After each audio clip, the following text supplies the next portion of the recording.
Mohammad morally ফকির ধনবাড়ি। আচ্ছা, গ্রামের বাড়ি? গ্রামের বাড়ি এক মরুয়ার রামকৃষ্ণ বাড়ি। আচ্ছা, কতদিন যাবত এই সংবাদপত্র ব্যবসার সাথে আছেন? 50 বছর হয়ে গেছে।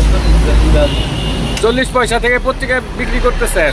আমার সারা ঘাটাল, গোপালপুর, মধুপুর, ধনবাড়ি, চুরিয়া, তারপরে কদমতলি, কেউ দাঁড়াই, আমি একা আর ভাই আমার। আচ্ছা, ছোটবেলায় তো দেখছি অনেকগুলো পত্রিকার আইটেম ছিল বা অনেক পত্রিকা ছিল, এখন পত্রিকা তো অনেক কম দেখা যাইতেছে, কারণ কি? কারণ এখন মার্কেটে চলে না, মানুষের না, এখন খুলেও চলে না, চলে কম। পত্রিকার মানে বিপণন কম নাকি পাঠক কম? পাঠক কমই তো, কম। মানে আপনার কতগুলো পত্রিকা সারাদিন সেল দিতে পারেন?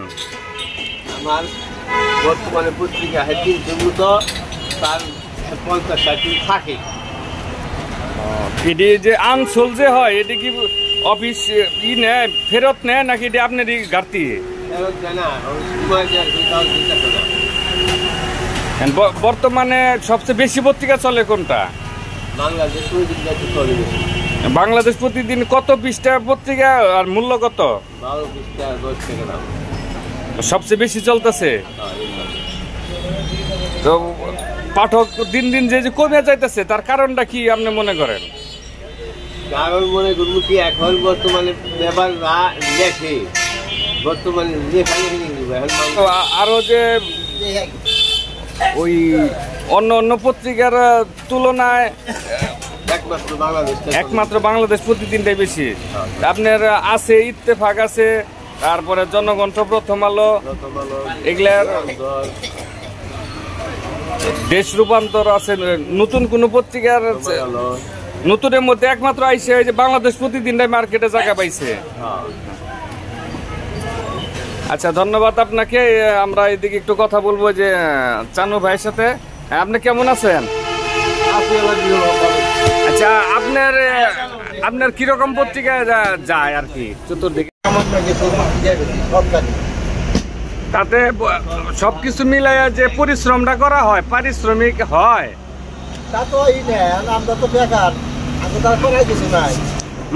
মার্কেটে বাকি আছে কিরকম? এগুলো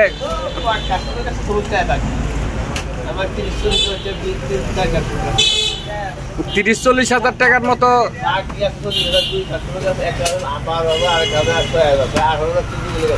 দুইটা কাস্টমারের কাছে 18,000 টাকা।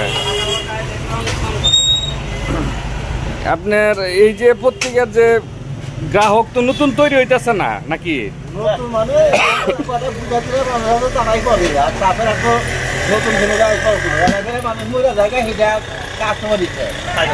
মানুষ কি মোবাইলের খবরের উপর কি মানে দিন নতুন, আগে যেরকম পত্রিকার জন্য মানুষ অপেক্ষা করতো, এখন আর মানুষ অপেক্ষা তরকর লাগতেছে না। তাতে কতদিন যাবত এই সংবাদপত্রের ব্যবসার সাথে আছেন? 40 বছর। আচ্ছা আচ্ছা, তো ধন্যবাদ। সুপ্রিয় দর্শক, আপনাদেরকে দেখালাম এই সংবাদপত্র জগতে একমাত্র মুরব্বী ওমর আলী ফকির দাদা ভাই, এবং অপরদিকে চান ভাই আছে। এই দুজন মানুষই ধনবাড়ির এই যে দীর্ঘদিন যাবত আমি ছোটবেলা থেকে দেখতেছি,